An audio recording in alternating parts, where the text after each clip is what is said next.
I'm going to be talking about Guantanamo Bay. First of all, we need to distinguish between the various different names that we're employing here. First of all, there is Guantanamo, which is a city in eastern Cuba. Second of all, there is La Bahia de Guantanamo, which is the bay itself.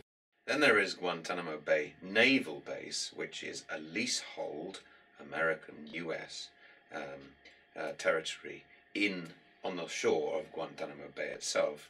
And then, last of all, there is Gitmo.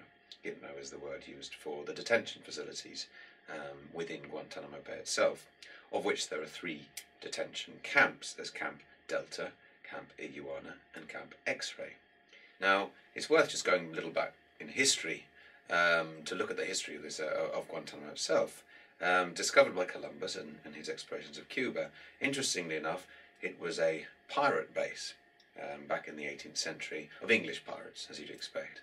So there's a nice sort of a historical link there with piracy and being outside the law.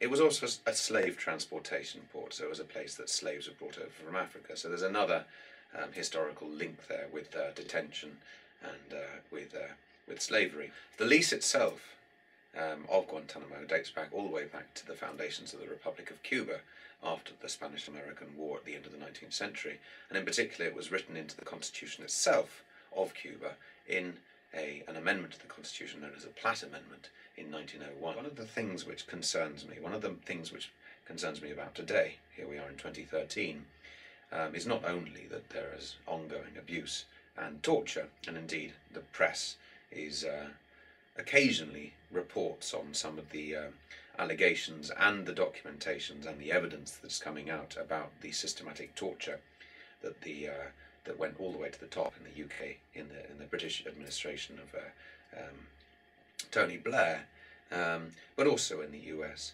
But the point that is of particular concern to me is the normalisation of human rights abuses.